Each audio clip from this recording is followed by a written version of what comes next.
Hi, I'm Jerry Williams, and I was a special agent with the FBI for 26 years.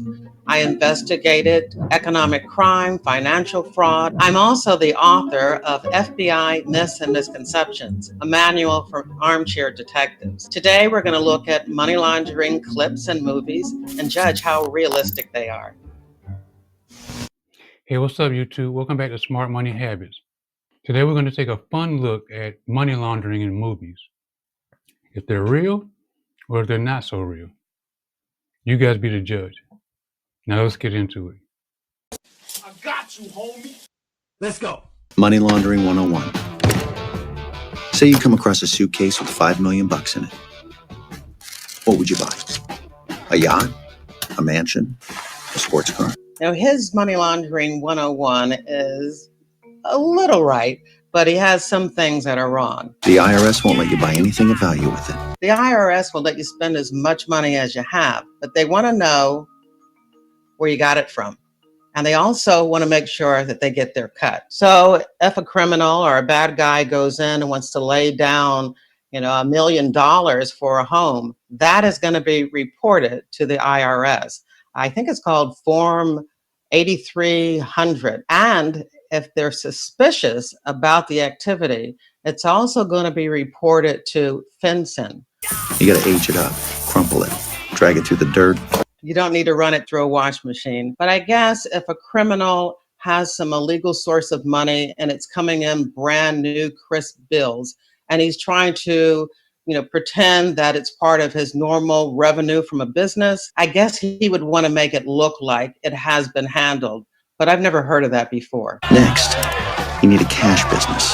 This clip is very realistic. Strip clubs and casinos, restaurants and bars, any type of business where cash is being used and transacted are just the perfect kind of businesses to do money laundering. That mixture goes from an American bank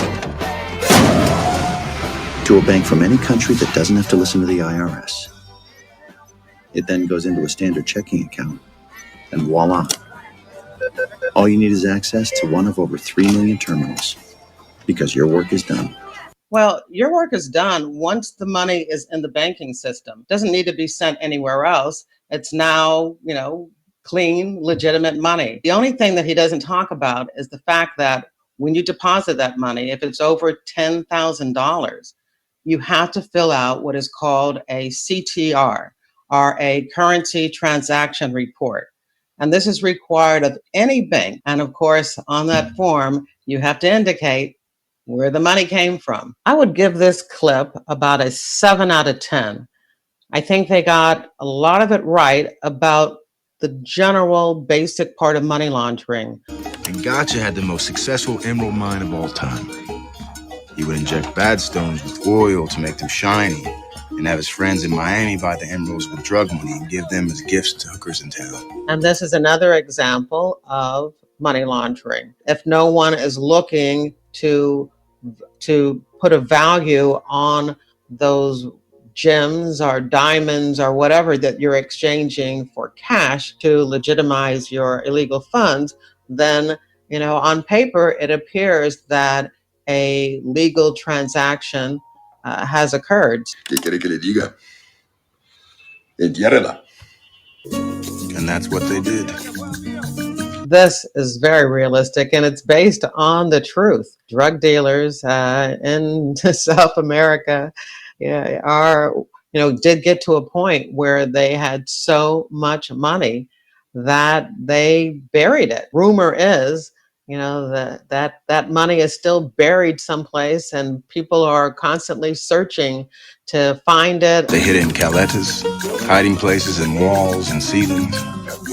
I was involved in a search once. All of the cash was hidden in the floorboard of the van. It was pretty exciting to come across thousands and thousands of dollars, although tedious to have to count. I would give this clip a 10 out of 10. It's pretty authentic. There's been nobody that I'm aware of that has hidden as much, cash as Escobar has, and he's legendary. I ain't never had that ever happen to me. I'm trying to see what that be like right there. Look, be that. I didn't know what else to do. I tried weighing it. I figured one bill of any denomination weighs a gram. There are 454 grams to a pound. Money is handled on a regular basis, especially in drug dealing. And so all of that is going to make the each particular bill weigh differently than it did when it was a nice, crisp, clean, fresh bill. So there's really no way of determining how much money is there just by weighing it. I just stack it up, keep it dry, spray it for silverfish. Most of the time, the money is just stored in a bag. I have heard so many times about drug dealers or criminals who have gathered money together and stored it in a place only to come back later to find out that it's water damaged, that it's rotting away, that it's been eaten by animals or insects. There is more money here than we could spend in 10 lifetimes. I certainly can't launder it. Not with 100 car washes. That's pretty realistic too. You're going to have a lot of small businesses to run through millions of dollars. I think I'd give it a 10 out of 10. I think it's pretty realistic. The issue of having too much money to spend and the way it's being stored. Where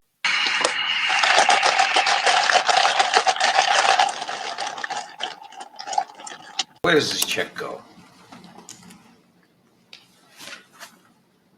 Montana Realty Company. This is the point where the money laundering occurs. It turns into money laundering, running it through a realty company. And so this is a pretty authentic part of the scene. I have heard of many businesses that have been used as fronts for criminal activity. And it's kind of sweet and funny that many of them use the names of their spouses, their wives, or their children. It's kind of sweet until the federal government comes in and confiscates. Get him up! Get your hands up! Put your hands against the wall, turn around. Let your undercover agent or your informant get out of the scene before you come and make an arrest. There is no rush. You know the money's there, you know the transaction's been made, you have the camera, the video of everything. Put him up against the wall. You're under arrest for violation of the RICO statute. So he mentions RICO here. RICO is the Racketeering, Influence, Corrupt Organization Act, and it is used when you are investigating a large organization. You see that eye there on the clock? Say hi, honey. I think they could have done a better job of disguising it. I would wonder if there was a camera being poked out of this clock. Most of the time, I have hidden audio equipment on the cooperating witness or the undercover agent's person. You know, a beeper or in a cell phone or in a book. Many times lamps are used just because they're at the right height and they're very effective tools for hidden cameras. I would rate it about a 7 or 8. I think it's pretty realistic when it comes to the exchange of funds. You know, I have problems with the fact that they're sitting there counting the money, for hours on end. Come on now, dog. Come on, man. Let me ask you something. What about her family?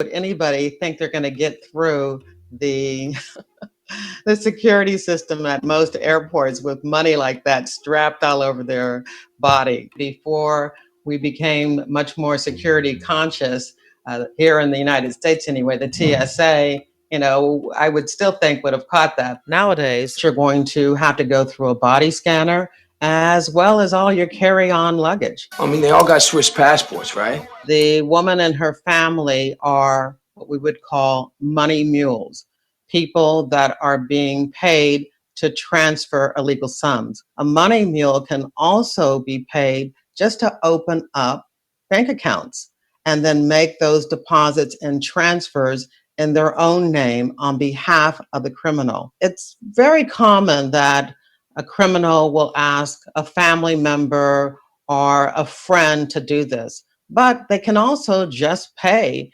a stranger. I mean, she's got parents, she's got a brother, right? Brother's got a wife. That's 5 people, 6, 7 trips, boom. One of the things that really bothers me about this scene is that I know this particular case that this movie is made about, and it was an investment fraud. The money was already in the banking system. So I'm not even sure where all this cash came from. It was not a cash business. I hope this is a scene that is set for comedy because it's pure comedy. There are parts of the whole movie that are pretty good. I mean, it is based on a real case, but these scenes, not good at all. I would rate it as low as a 1 or a 2. I'm smiling, but it ain't funny. I can confirm that he left Sweden on a private jet that landed in Paris last week. Transferring funds from an account that she doesn't own into her own account. This is what people think about when they think about money laundering, but in fact, it's not money laundering. It's identity fraud, it's wire fraud, it's embezzlement. I have a number of accounts at Bank of Kronfeld, Cayman Islands. I'd like to transfer those accounts and convert them to bonds. Naturally, you have the clearing codes. Naturally. How many accounts will you be transferring? 30. Because of digital fingerprinting and facial recognition, I think it's becoming harder and harder to do identity fraud through disguises.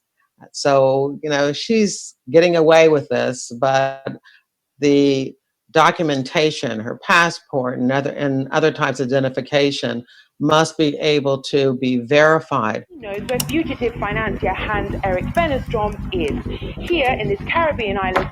Now it's money laundering because she has taken funds and she has disguised and concealed them. She's taken money that was in the banking system and she's transferred those funds and converted them into bonds. How many of these would you like to convert for deposit? All 50 into 5 accounts. These counterfeit bonds, I assume they're counterfeit to a Swiss banker. So they're going to have the appropriate weight and the appropriate stamps and the appropriate official markings that these type of bonds would normally have. And it is a criminal act of the banker if they do not verify the identity of the person, or if they believe that those funds were part of a criminal activity, the banker would not accept those funds in the bank because doing so would also be a criminal act. The things that you hear about Swiss bank secrecy has to do with once those funds have been legitimately deposited. But banking in Switzerland still works just like any other bank around the world. They still want to know who you are. I think that I would give it probably a 10 out of 10. You know the drill. Everybody gets a burn bag. Into it. You put anything with Barry Seal's face or name on it.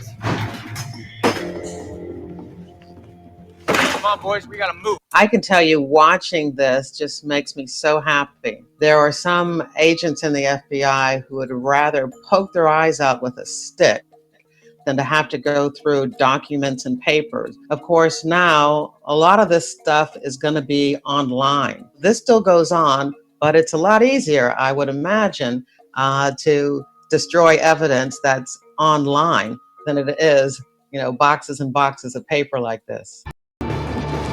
Seal!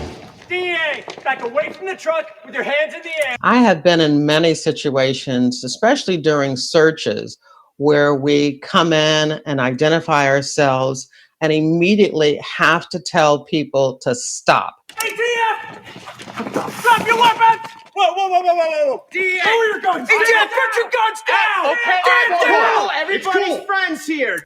Now, if this particular case happened before the late 1980s, maybe something like this could happen. But it doesn't happen anymore, not since they created what is called HIDA, so that they can deconflict or prevent all of those agencies coming up on the same type of case together. You don't want to have any law enforcement agency or law enforcement officer or agent harmed because of friendly fire. So I would rate this movie clip about a 5. The last half, when we had all of these law enforcement agencies converging at the same time, no, that's not very realistic. Last minute addition to your catalogue, lot number 277A, oil on canvas, signed by the artist, The Road to Damascus by Jonathan Graziosi. This part of the clip is pretty funny. Art is in the eyes of the beholder, and it's harder for authorities to be able to determine what is the value of art. And unlike other businesses, the art dealer does not have to complete that CTR like we talked about to let the IRS know that this transaction has been made. 50,000, anyone? No? Oh, well, too bad then. Money laundering doesn't usually occur at an auction like this. Each art in an auction would have a provenance where you know exactly who is the artist, how much this work of art has sold for before. It has a trail of how much it's worth, how much it's been valued in the past. We have $50,000. When you have a single purchaser, then that again is when the radar goes off that this might be suspicious activity here. Quite a painting you have for yourself, sir. Thank you. Somebody at that level should be suspicious that a painting of that quality would sell for this amount.